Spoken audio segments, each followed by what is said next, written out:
आज चाइना पूरे दुनिया का मैन्युफैक्चरिंग हब है, चाहे वो मोबाइल फ़ोन हो या फिर computers, laptops, integrated chips, chargers, batteries, earbuds वगैरह। टेक इंडस्ट्री में चाइना का कोई तोड़ ही नहीं है। फिर textile industry, automobile industry, vehicle के जो पार्ट्स होते हैं, फिर आपके घर में यूज होने वाला सारा सामान चाइना दुनिया भर में एक्सपोर्ट करता है। अगर आप खुद अपना घर का कोना कोना छान मारोगे तो आपको बहुत ही ज़्यादा मात्रा में चाइनीज़ प्रोडक्ट्स मिलेगा। तो ठीक इसी प्रकार से जब यूएस और चाइना का ट्रेड वॉर चल रहा था, तो उस टाइम पे गुची, स्नेल, पराडा जैसे बड़े बड़े लग्जरी ब्रांड को चाइना के छोटे छोटे मैन्युफैक्चरर्स ने भी एक्सपोज कर दिया था, क्योंकि वो लोग चाइना से प्रोडक्ट उठा के उसको ब्रांडिंग करके बहुत ही महंगा बेचते थे। आज चाइना 18.74 ट्रिलियन यूएस डॉलर के साथ वर्ल्ड का सेकेंड लार्जेस्ट इकोनॉमी है। चाइना में एक आदमी का ऑन एन एवरेज सालाना इनकम लगभग 13,500 यूएस डॉलर से भी ज़्यादा। लेकिन चाइना का अवस्था हमेशा से ये नहीं था। आज से लगभग 35-37 साल पहले चाइना में लोगों के पास खाने के लिए सामान नहीं होता था। चाइना में फेमिन आ गया था, यानी कि भूखमरी आ गया था। नमस्कार दोस्तों, मैं दीपेश। आज के वीडियो में हम लोग बात करेंगे चाइना जो कि एक समय पे भूखमरी जैसे समस्या से जूझ रहा था, जो आज वर्ल्ड का सेकेंड लार्जेस्ट इकोनॉमी कैसे बन गया, इसके पीछे क्या स्ट्रेटजीज थी, उन्होंने क्या क्या प्लान ऐसा चलाया जो कि आज चाइना इतना बड़ा हो गया है। पहले चाइना सिर्फ एग्रीकल्चर पे ही फोकस करता था, लेकिन कुछ ऐसे स्टेट थे जहाँ पे 1950 से लेकर 1960 तक में सोवियत यूनियन के मदद से स्टील इंडस्ट्रीज़ वगैरह लगाया गया था, लेकिन उनका प्रोडक्शन बहुत ही कम था। उनका प्रोडक्शन इतना कम था कि वो चाइना के लिए भी सफिशिएंट सामान नहीं बना पाते थे। फिर 1976 में माओ जेडोंग का डेथ हो जाता है और चाइना का लीडरशिप आता है डेंग जियोपिंग के हाथ में। डेंग जियोपिंग के सत्ता में आने के बाद उन्होंने चाइना में reform and opening up policy लगाया, जिसके हिसाब से उन्होंने सबसे पहले एग्रीकल्चर पे ही काम किया। माओ जेडोंग के टाइम में एग्रीकल्चर में भी गवर्नमेंट का ही कंट्रोल होता था। वहाँ पे किसानों को कुछ भी लगाने का छूट नहीं था, गवर्नमेंट जो बोले वही लगाना पड़ता, और उल्टा गवर्नमेंट ही उनको कुछ हिस्सा देता, बाकी सारा गवर्नमेंट रख लेता था। लेकिन डेंग जियोपिंग ने house hold responsibility system introduce किया, जिसके हिसाब से जो भी ज़मीन के मालिक होते या फिर जो भी किसान होते उनको अपने हिसाब से फसल लगाने दिया जाता था, और फसल का कुछ परसेंटेज गवर्नमेंट को देना होता था, और बाकी जो भी बचता था उसके साथ किसान कुछ भी करे, ज़मीन के मालिक कुछ भी करे, ये उनका मतलब होता था।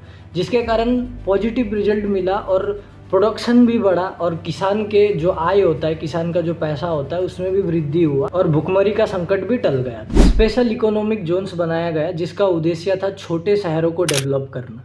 सैंगजेन, जुहाई, साइमेन, सैंतो, सैरोन, प्रोनाउंसिएशन मिस्टेक हो सकता है, लेकिन ऐसे छोटे शहरों को स्पेशल इकोनॉमिक जोन्स बनाया गया। फिर टैक्स कम करके और फैसिलिटीज़ देके फॉरेन इन्वेस्टमेंट और फॉरेन के कंपनीज़ का वेलकम किया गया, जिसके कारण शेंगजेन आज एक ग्लोबल टेक सिटी है। चाइना का सबसे बड़ा सरदर्दी था उसका पॉपुलेशन ज़्यादा होने के कारण और जॉब्स वगैरह ना होने के कारण चाइना का लेबर कॉस्ट बहुत ही ज़्यादा कम था, और चाइना का गवर्नमेंट जो फैसिलिटीज़ प्रोवाइड कर रहा था, कनेक्टिविटीज़ वगैरह, और टैक्स भी कम कर रहा था, जिसके कारण इंटरनेशनल कंपनीज चाइना आने लगा, और उसमें दोनों तरफ का फ़ायदा था। कंपनीज़ को चीप लेबर्स मिल रहा था और चाइना के लोगों को एम्प्लॉयमेंट भी मिल रहा था, और साथ में वो लोग सीख भी रहे थे। फिर चाइना के लोगों ने फॉरेन कंपनीज द्वारा लाए गए टेक्नोलॉजी और प्रोडक्शन मेथड को समझा।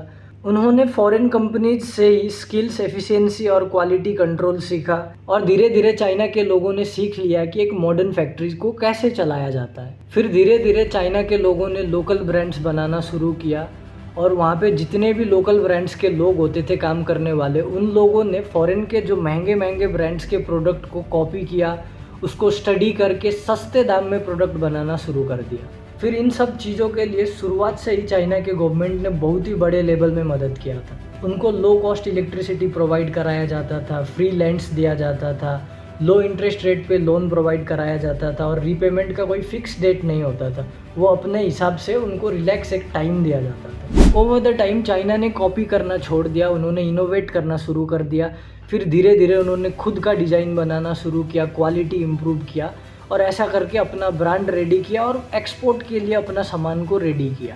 अब क्या होता है कि चाइना अपने तरफ से पूरा तैयार है। चाइना ने प्रोडक्ट बनाया, खुद का डिज़ाइन बनाया, खुद इनोवेट करके नया नया डिज़ाइन बनाया, क्वालिटी सही किया, प्राइस कम किया, लेकिन अब सबसे बड़ा चैलेंज था उसको एक्सपोर्ट करना, क्योंकि पहले से ही फॉरेन के बड़े बड़े ब्रांड्स वही सब प्रोडक्ट को ऑलरेडी एक्सपोर्ट कर रहे थे। इसीलिए चाइना ने एक नया गेम खेला। चाइना के जो भी मैन्युफैक्चरर्स होते थे वो अपने प्रोडक्ट का जितना कॉस्टिंग आता था उससे भी कम प्राइस में प्रोडक्ट को एक्सपोर्ट करने लगे। फिर इसके बाद जो बिजनेस ऑनर होते, जो मैन्युफैक्चरर्स होते, उनको जितना भी नुकसान होता था चाइनीज़ गवर्नमेंट उनको सब्सिडी देता था। फिर जब प्रोडक्ट मार्केट में पहुंचता, मार्केट में सस्ता प्रोडक्ट मिलता उनको और प्राइस भी बहुत ही कम था, जिसके कारण चाइना के प्रोडक्ट का डिमांड धीरे धीरे बढ़ने लगा और उनका वो प्लान, उन्होंने जो वो स्ट्रैटेजी चला था वो सक्सेसफुल रहा। फिर धीरे धीरे करके चाइना ने टेक्सटाइल और गारमेंट इंडस्ट्री में अपना कदम रखा। फिर उनको कम प्राइस में एक्सपोर्ट करना शुरू कर दिया। फिर मैन्युफैक्चरर्स को जितना भी नुकसान होता गवर्नमेंट उनको सब्सिडी देता। फिर विद इन 2 डेकेड्स चाइना दुनिया का सबसे बड़ा टेक्सटाइल एक्सपोर्टर बन गया। फिर धीरे धीरे करके चाइना ने स्टील इंडस्ट्री पे कदम रखा। स्टेट लोन के मदद से चाइना में बहुत बड़े बड़े स्टील प्लांट लगने शुरू हुए। गवर्नमेंट सब्सिडी के हिसाब से फ्री इंडस्ट्रियल लोन प्रोवाइड कराता था। मार्केट रेट से बहुत ही कम प्राइस में इलेक्ट्रिसिटी प्रोवाइड कराता था। लो इंटरेस्ट रेट पे लोन्स प्रोवाइड कराता था बिना किसी फिक्स्ड रिपेमेंट शेड्यूल के। और उन्होंने वेस्टर्न कंपनी के कंपैरिजन में लगभग 30 से 40% कम प्राइस में अपना माल बेचा। फिर सोलर पैनल बनाना शुरू किया। चाइना ने इतना कम रेट में सोलर पैनल बेचा कि जिसके कारण बहुत सारे वेस्टर्न कंपनीज बैंकरप्ट हो गए थे। ऐसे ही करके उन्होंने टेक इंडस्ट्री हो या फिर हर एक इंडस्ट्री में सारी दुनिया में अपना पकड़ बना लिया। और दूसरा सबसे बड़ा रीजन है डिक्टेटरशिप, क्योंकि चाइना में डिक्टेटरशिप चलता है और इंडिया में डेमोक्रेसी। जैसे ही डेंग जियोपिंग ने चाइना में रूल करना शुरू किया, उन्होंने सबसे पहले वहाँ का छोटा छोटा अडल्स हटाया, जैसे कि लोकल गवर्नमेंट, जुडिशरी और सिविक सोसाइटी, जिससे कि कोई भी डिसीजन लेने में आसानी हो, कोई भी डिले ना हो और कोई अपोज करने वाला ना हो। देखिए अब डिक्टेटरशिप में क्या होता है, डेवलपमेंट के लिए गवर्नमेंट जो भी फैसला लेता है वो ही सर्वमान्य होगा। जैसे कि अगर डिक्टेटरशिप के अंदर गवर्नमेंट चाहता है मेरे को यहाँ से रोड बनाना है और बीच में किसी का घर पड़ रहा है, तो गवर्नमेंट उस घर को तुड़वा के उसको दूसरा कुछ दे देगा और वहाँ पे रोड बना देगा। लेकिन डेमोक्रेसी में क्या होता है, वहाँ पे वो घर का आदमी कोर्ट में जाके केस फाइल करेगा, फिर वहाँ पे कोर्ट में केस चलते चलते बहुत टाइम निकल जाएगा, तब तक गवर्नमेंट ही बदल चुका होगा, डेवलपमेंट रुक जाएगा वहीं पे। और दूसरा सबसे इम्पोर्टेंट रीजन है एजुकेशन, क्योंकि एजुकेशन एक ऐसा चीज़ है जो एक आदमी को कहाँ से उठा के कहाँ तक पहुँचा देता है। अब मैं ऐसा क्यों बोल रहा हूँ, एक उदाहरण देके समझाता हूँ। मान लीजिए एक फैमिली के पास मुश्किल से 2 टाइम खाने के पैसे होते हैं। उस घर के बच्चों को एक बढ़िया स्कूल में पढ़ाया जाए, उसको कोडिंग सिखाया जाए, आर्टिफिशियल इंटेलिजेंस वगैरह सिखाया जाए, तो फिर उसको जॉब भी ऑब्वियसली बढ़िया मिलेगा। जब उसको जॉब अच्छा मिलेगा, पैकेज अच्छा मिलेगा, फिर वो धीरे धीरे करके गरीबी रेखा के ऊपर उठ जाएगा। चाइना में क्लास 1 से ही बच्चों को एआई सिखाया जाता है और धीरे धीरे करके स्कूल लाइफ में ही उनको कोडिंग और बहुत सारा स्किल्स सिखाया जाता है, ताकि उनको स्कूल से बाहर निकलने के बाद भटकना ना पड़े। हमारे यहाँ पे क्या होता है, गवर्नमेंट स्कूल पे कंप्यूटर्स अवेलेबल नहीं होते।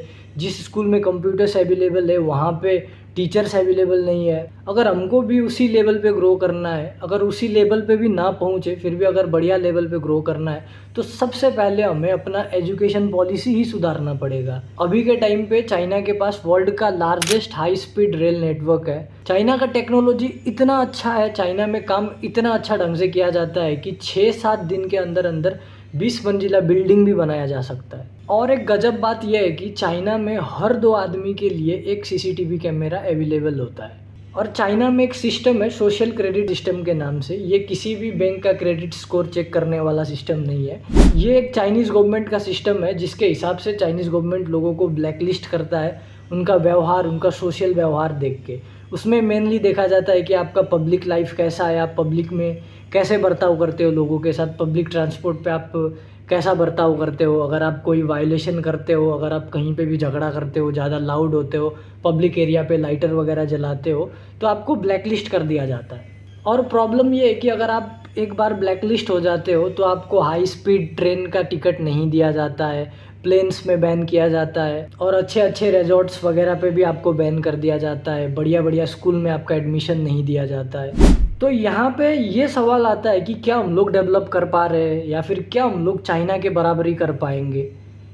अगर आप सोचोगे तो हम भी डेवलप कर पा रहे हैं। हम लोग वर्ल्ड का 4th लार्जेस्ट इकोनॉमी है, लेकिन अगर आप दिल्ली, मुंबई, बेंगलोर ऐसे कुछ सिटी जाओगे तो आपको लगेगा हम लोग डेवलप कर रहे हैं। लेकिन आप जब उन सिटीज़ को छोड़ के आप झारखंड जाओगे, बिहार जाओगे, वेस्ट बंगाल जाओगे, वहाँ के कोने कोने कच्चे कच्चे के गांव में देखोगे तो आपको पता चलेगा कि हमने कुछ डेवलपमेंट किया ही नहीं। आज भी लोगों को अच्छा फैसिलिटीज़ हॉस्पिटल्स में नहीं मिल रहा है, अच्छा एजुकेशन नहीं मिल रहा है। 200 रुपया के लिए लोग दिन भर काम कर रहे हैं। तो चाइना और हमारा जो डिफरेंस है वो सिर्फ नंबर्स का डिफरेंस नहीं है। चाइना ने डेवलपमेंट किया है पिछले 3-4 डेकेड्स में, तो हम लोग भी कर पाएंगे। लेकिन मेन चीज़ यहाँ पे आता है विज़न।